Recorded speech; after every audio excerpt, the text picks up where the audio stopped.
What is going on, guys? My name is Eric, known on the internet as Tubby Emu.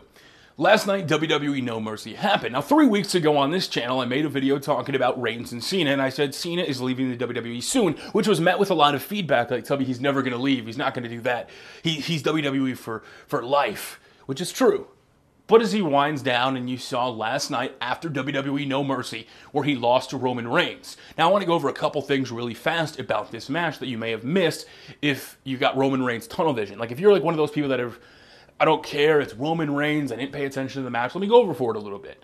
So at the start of the match, this was all about not having each other's respect, right? It's a typical respect storyline a la Dwayne "The Rock" Johnson and John Cena. The handshake. But at the start of the match, John Cena wasn't taking him seriously. Roman was laughing, smiling, and John Cena toys with the crowd and says, "I'm leaving." And then he goes to leave, and then Roman attacks him, bring him back in.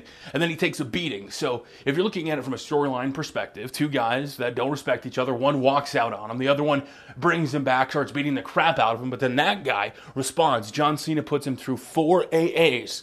And in the end, 2 spears were enough to finish off John Cena. Now, John Cena lost to Shinsuke Nakamura. You see what WWE has going on right now, and I'm going to say this again. John Cena's time in WWE is limited. I think the only real match you have left right now is John Cena versus The Undertaker, and I'm excited about it. I talked about it over on Instant Gratification with CM Pulse, or James Pulse, and Tony Pizza Guy. You guys can go watch that in the link in the description. And basically, we all agreed that that's kind of the dream match. Like, even if Taker lost a step, it's Cena versus Taker. I don't care. That's the match I want to see. So if Cena really is retired and he's gone and he's not going to be around anymore, okay, not retired. I think that's too hard of a word to use because I don't think many of us fans actually think he's going to retire from WWE, but there's nothing wrong with leaving WWE to go do other projects. You know, people have been making fun of Bumblebee, but that's a Transformers movie. That's a major Hollywood movie. That's not a straight-to-DVD movie. That's not 12 rounds. That's not a lower-budget production. That's a huge Transformers film. And that's going to carry some weight. And that could launch John Cena's career into something else. They've joked about, or not joked, they've had Marvel, DC, they've had possibly The Rock and John Cena in a movie together. How crazy would that be?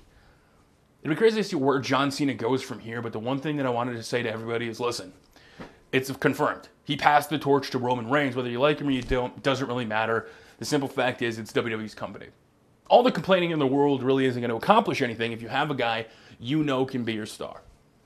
We may all have an opinion, but behind the scenes, he could be selling shirts left and right. He could be selling tickets left and right, and the attendance is just kind of blown out of the proportion. I don't know. The one thing I do know is, John Cena, thank you for everything you've done. Now, the reason that I was big on John Cena, and I have been my whole career, is for what he does outside of the ring. Because I do believe that there is stuff more important than what happens inside a wrestling ring when you look at stuff being buried.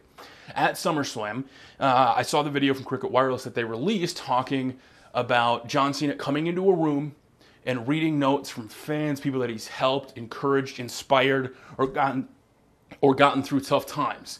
And as John Cena sitting in this room, it was staged similar to like the Cricket Wireless where he popped his head out. He was sitting in a room with a chair, had a bunch of notes and papers to read. He was tearing up. The video plays about this young, courageous child whose mom got cancer. Now, he was ringside at an event, and John gave him his wristband.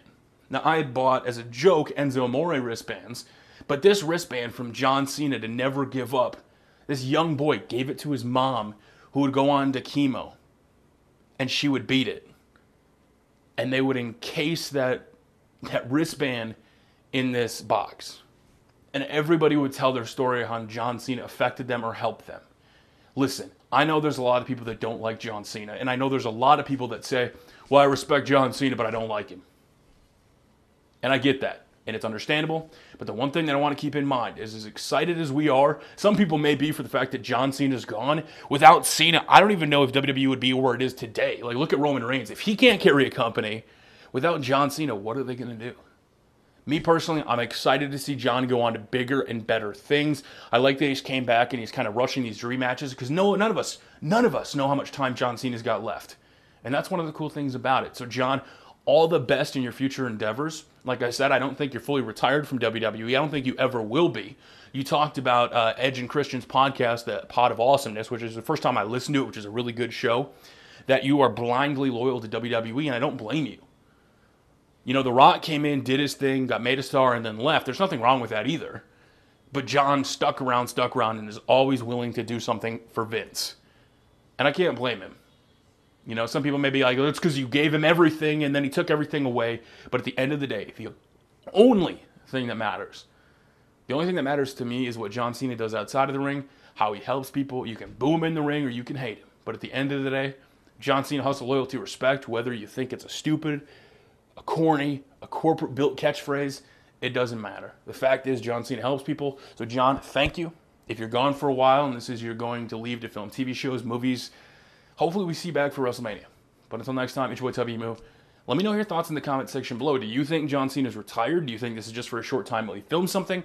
Or do you really think we're on the tail end of John Cena's WWE career? I do. I think we're winding it down and it'd be crazy to see where we go. Think of an era without John Cena. It's crazy to think about. Until next time, it's your boy Tubby Moo. Thank you very much for watching. Make sure to smack that thumbs up button. And I got a new podcast that's going to be coming out called No Writers Required, where I sit down. It's a wrestling culture podcast where I talk to wrestling fans. Not complaining about Raw and SmackDown every week and the bookings and the stories, but what got our love for professional wrestling, why we fell in love with wrestling, what we still look for today. How do fans say we're a big wrestling fan and WWE's always been our favorite show? If we're not enjoying it now, how do we cope as wrestling fans? I'm going to talk to fans about what promotions they're watching, what they're checking out, who they're looking for. We're going to play some mini games like at midnight. It's going to be a good time. No writers required coming soon. Until next time, thank you for watching, and we'll see you all later.